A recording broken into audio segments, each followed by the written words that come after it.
lahat para sa ating panalangin. Cassandra, ikaw ang mamumuno sa ating panalangin. Maraming salamat, Cassandra. Bago tayo magsimula, nais ko munang magtanong, kumain na ba kayo ng almusal? Opo! Mabuti, tandaan ang pagkain ng almusal ay mahalaga upang maging malakas ang ating katawan at handa ating isipan sa pag-aaral. Ngayon, meron akong handang pampasigla upang maging malakas ang ating katawan at isipan. Handa na bang lahat? Opo! Tawagin ko ulit si Binibining Marjonet at Binibining Geneva upang sabayan ako.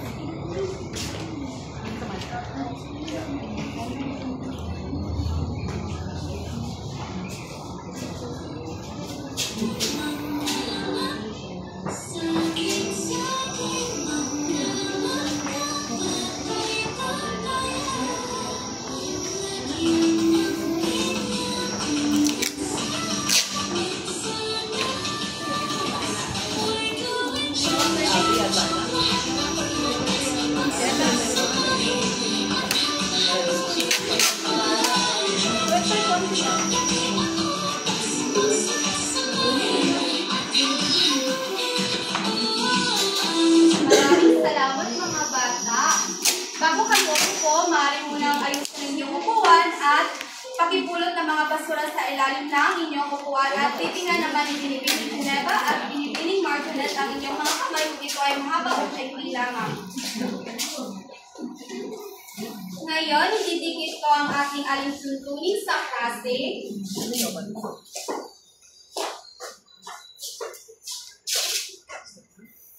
Pakibasa mga bata.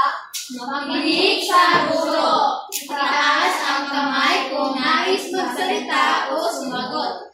Panatilihin malinis ang silid-aralan. Mabuti, lagi nating tandaan, sundin ang ating tuntunin ito upang maging masaya at mahusay ang ating silid-aralan. Ngayon, balikan muna natin ang tinalakay natin kahapon. Sino ang nakaalala sa paksa natin kahapon? Angel?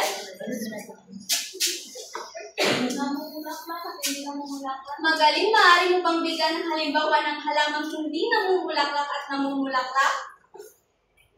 Mahusay, bigyan si Angel ng sobrang latinang clap. Alam niyo bang sobrang latinang clap, mga bata? Hindi po! Ganito lang. Isa, dalawa, tatlo, pak. Isa, dalawa, tatlo, pak.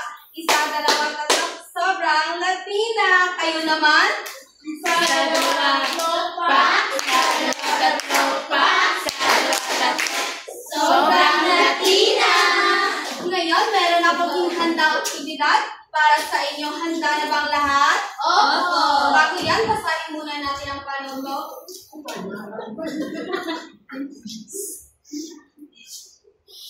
Basahin mga bata.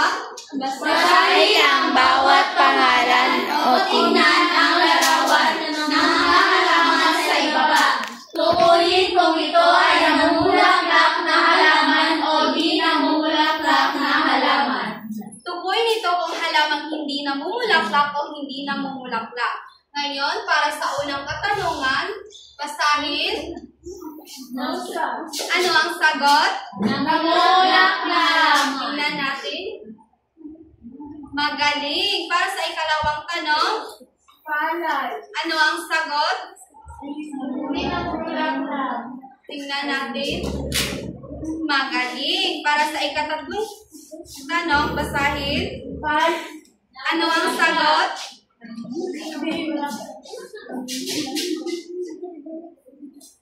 Magaling. Para sa ikaapat na tanong, basahin. Gumamela.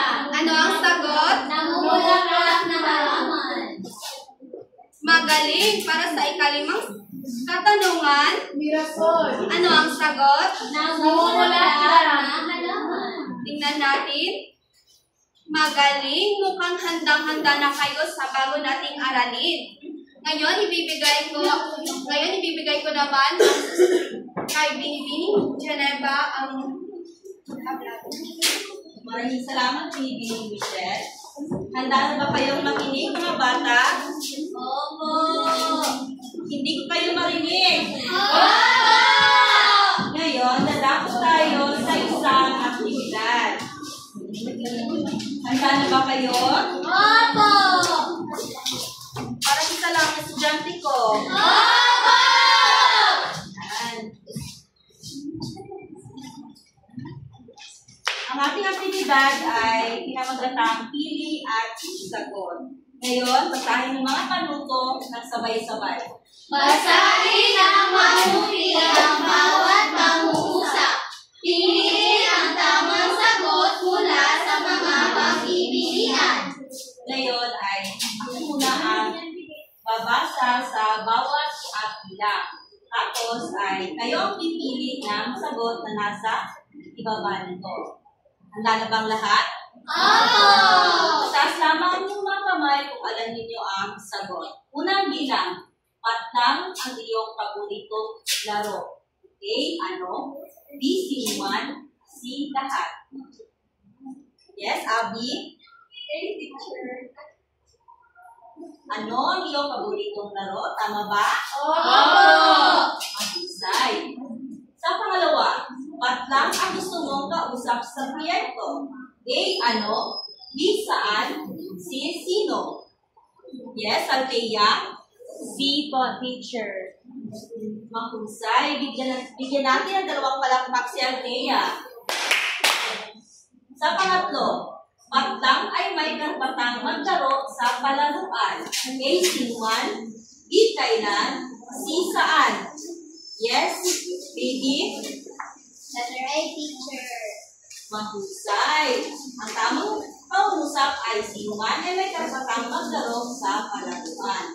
Pang-apat na bilang, patlang ay tumulong sa paglilinis ng silid-aralan. A. Sino? B. Lahat? C. Kailan? Yes, baby. Mahusay si baby ngayon. B, teacher. B. Mahusay. Ang tamang salita ay lahat. Lahat ay tumulong sa paglilinis ng silid-aralan. Sa panglima, ulit, patlang ay kailangan magbasa ng takdang aralin. Yes, Julie? Ano ang iyong sagot? A. Lahat. B. Kailan. C. Saan? Lahat po puro. Mahusay. Bigyan natin si Julie ng dalawang palakpak. May ideya na ba kayo sa ating aralin ngayon? Wala po. Ngayon ay nadako tayo sa isang laro. Gusto niyo bang maglaro? Opo! Ngayon ay lalahad ko ang aking panuto.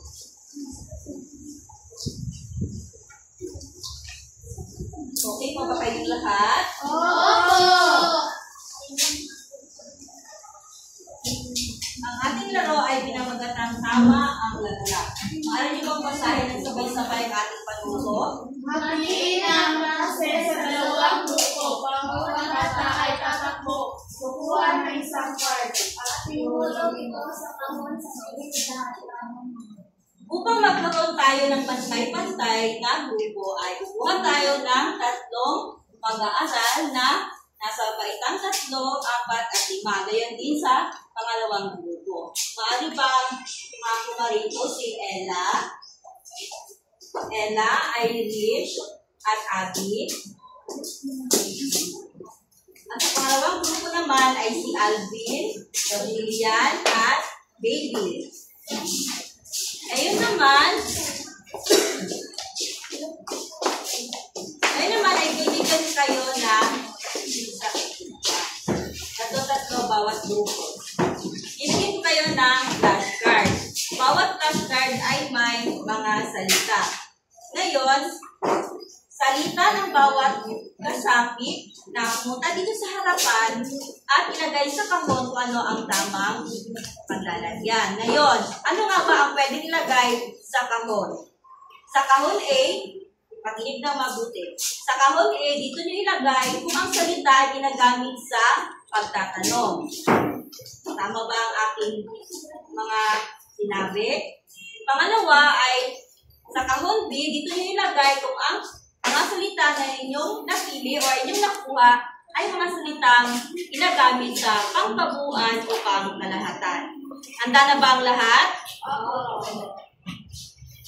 Munting paalala na huwag magtulakan. Ibigyan ko kayo ng 10 segundo para salitan ang bawat kasapi. Okay. 1, 2, 3, go!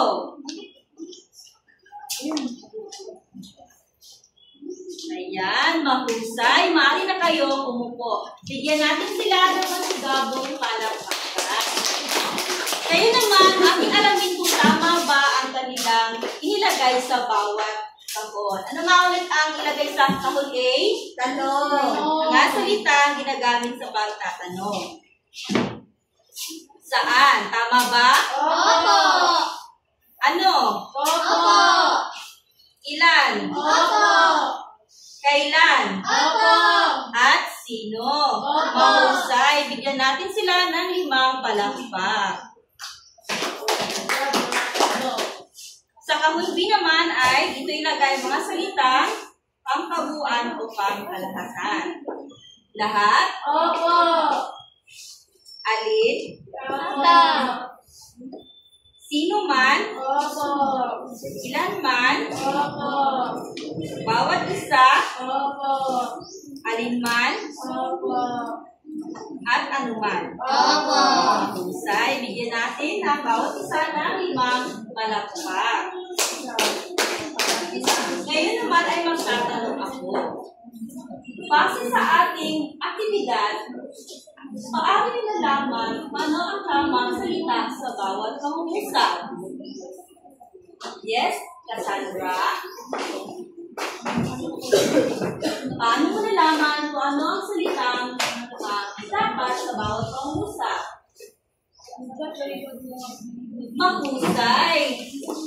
Mahusay na obserbasyon, Cassandra. Bigyan natin si Cassandra ng 2 palakpak. At ang pangalawang tanong, paano mo o ano ang napansin niyo sa bawat pangungusap? Yes, Irish. Mahusay. Ang sabi ni Irish ay nalaman niya kung ano ang gagamitin sa mga salita dahil meron itong tandang, ano tawag nito? Tandang pananaw. Dahil nga, sa ating aktibidad ngayon ay may kaugnay sa ating aralin ngayon na ibabahagi ni Pinipili Marjorie. Magandang umaga mga bata. Ako nga pala si Pinipili Marge. Ngayong araw, tatalakayin natin ang 2 uri ng panghalik. Ito ay ang 2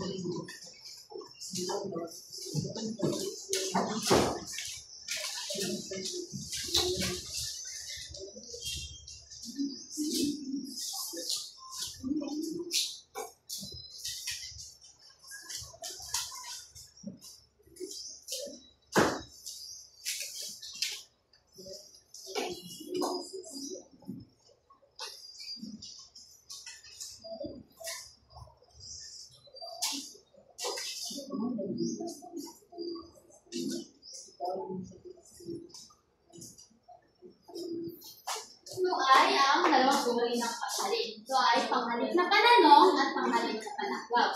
Bago tayo dumako sa ating diskusyon, nais natin basahin ang layunin.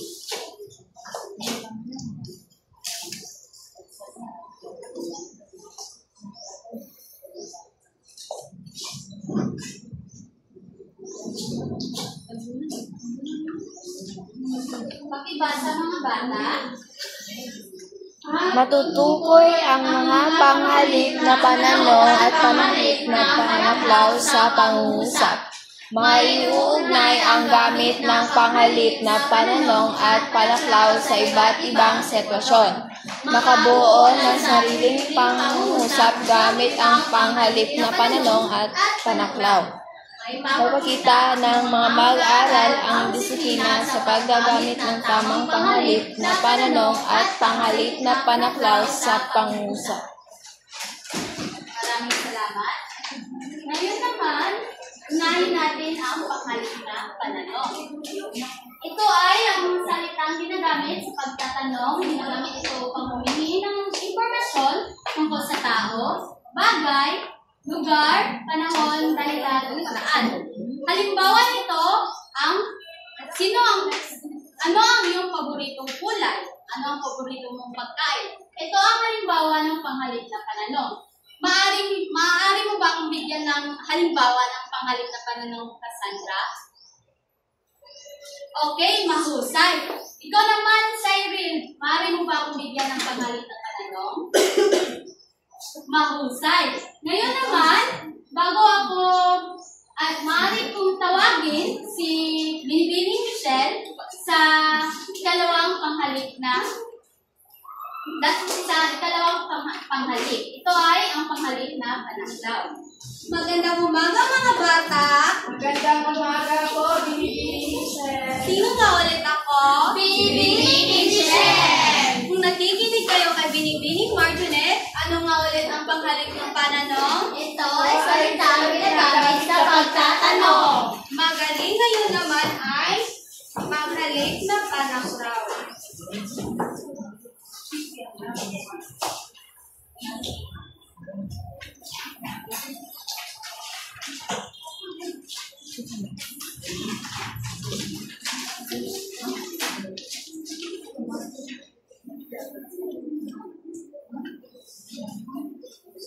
Basahin mga bata.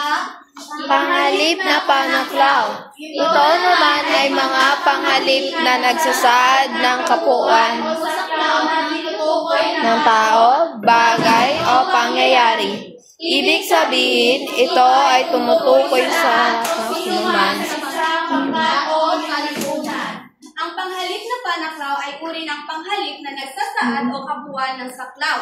Tumutukoy ito sa tao, bagay, o pangyayari. Ginagamit ito upang ipahayag na saklaw ang lahat at o alinman sa nabibilang sa isang grupo. Hindi ito tumutukoy sa particular na tao lamang, kundi sa buong pangkat alinman sa bahagi ito. Bakit mahalagang matutunan ang panghalip na panaklaw? Angel? Magaling, bigyan si Angel ng 3 palakpak. Mahalagang matutunan ang panghalip na panaklaw dahil ito ang nakatulong upang malinaw at magalang ating pakikipag-usap. Pinapakita rin dito ang paggalang, pagdisiplina sa paggamit ng tamang salita. Ngayon naman, ipapahagi ko kay Binibining Geneva ang mga halimbawa nito. Magandang umaga mga bata. Magandang umaga po, Binibining Geneva. Ngayon, ilalahad ko ang mga pangungusap na ginagamitan ng panghalip na panaklaw. Maaari niyo bang basahin? Lahat ay masaya ng pagtitipon. Sino man ay maaaring sumali. Ano man ang mangyari, hindi ako susuko. Bawat isa ay may tungkulin. Alinman sa kanila ay maaaring piliin. Ang mga nakasalambungit na mga salita ay ginagamit natin sa panghalili o pangkabuuan. Yan ang tinatawag na Panaklaw. panghalip na panaklaw. Ngayon, bago tayo dumako sa ating opisyal na gawain, ay magkakaroon muna tayo ng pagsasanay. Handa na ba ang lahat? Opo! Hep-hep! Hooray! Hooray! Hep-hep!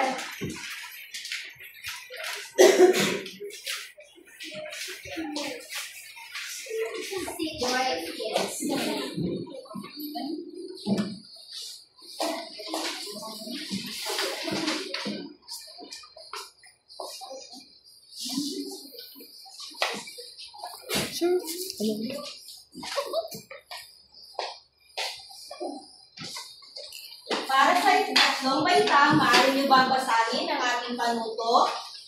Piliin ang tamang sagot sa bawat bilang.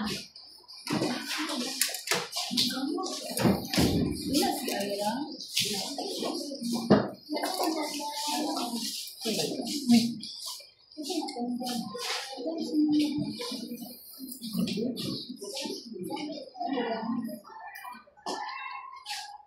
ito naman ang gagawin ng baitang 4 at baitang 5. Maaari niyo bang basahin baitang 4? Ang patlang ng tamang salita. Sabay-sabay. Una ng patlang sa tamang salita mula sa kahon. Pang-5, ang baitang 5. Basahin ang mga pangungusap.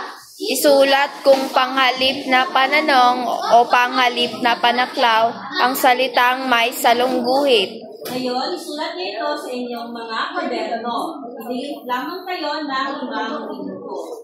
Tapos na ba ang lahat? Papa, teacher! Ngayon, nadako tayo sa isang gawain na ipapahagi ni Pinipining Marjanet. Magandang umaga ulit mga bata. Ngayon naman, pakikuha ng inyong kwaderno at gawin itong aktibidad.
Kopyahin nyo ito sa inyong kwaderno.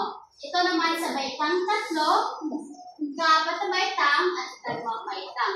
Bigyan ko kayo ng 5 minuto para sagutin ito. Tapos na ba mga bata? Opo. Okay, ngayon, may tanong ako. Ano ang pagkakaiba ng panghalip na pananong at panghalip na panaklaw?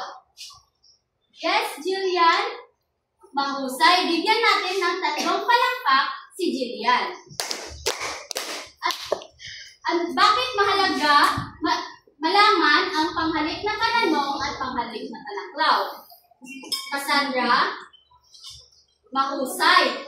Ang paggamit ng tamang panghalip na pananong at panaklaw, ito ay maaaring makatulong sa komunikasyon sa ibang tao para mas malinaw at mas maintindihan ito.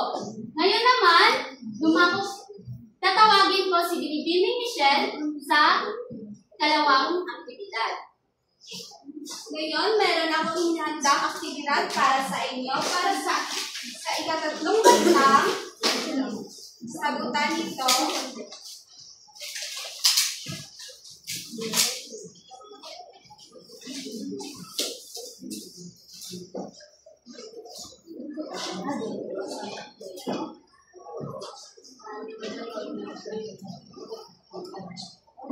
At sa pang-4 na baitang, sagutin ko ito.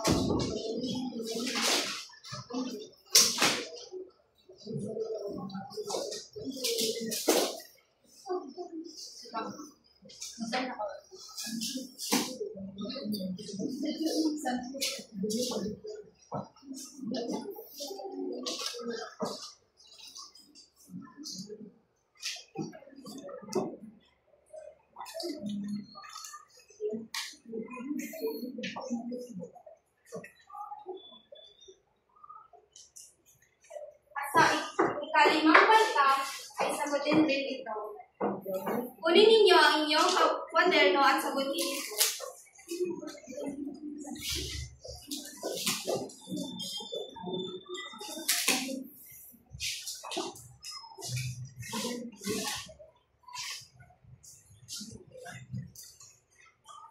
Bibigyan ko lamang kayo ng 5 minuto para sagutin ito. Tapos na ba mga bata? Opo. Magaling. Ngayon naman, ibibigay ko kay Binibining Marjonet.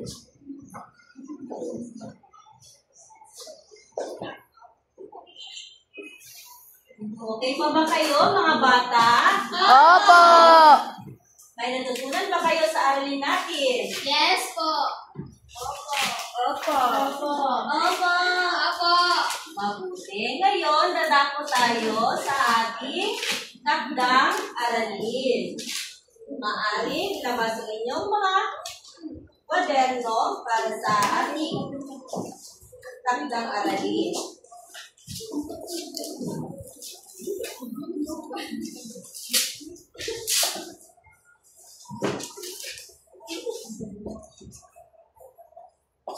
Maaari bang basahin ang ating takdang aralin?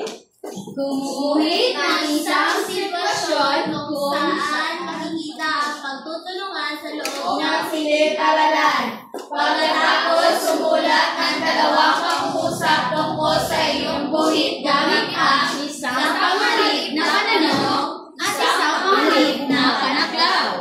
Ibigyan ko kayo ng 5 minuto upang kopyahin ito. Tapos na ba? Opo!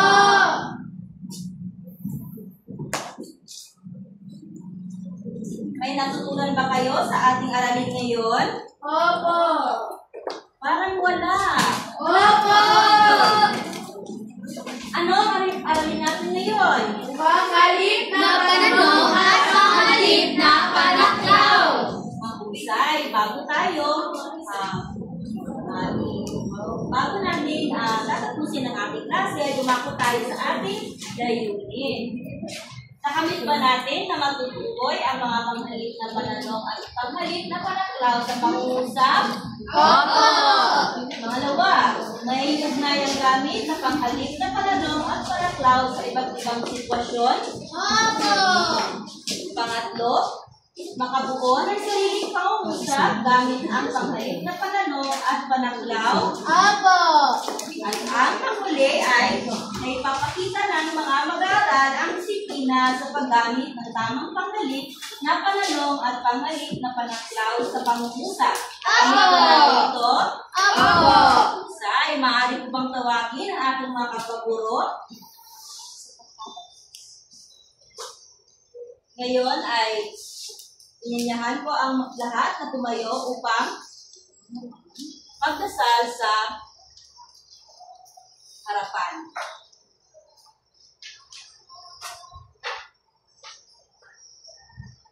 Maraming salamat mga bata. Maraming salamat po, mga guro.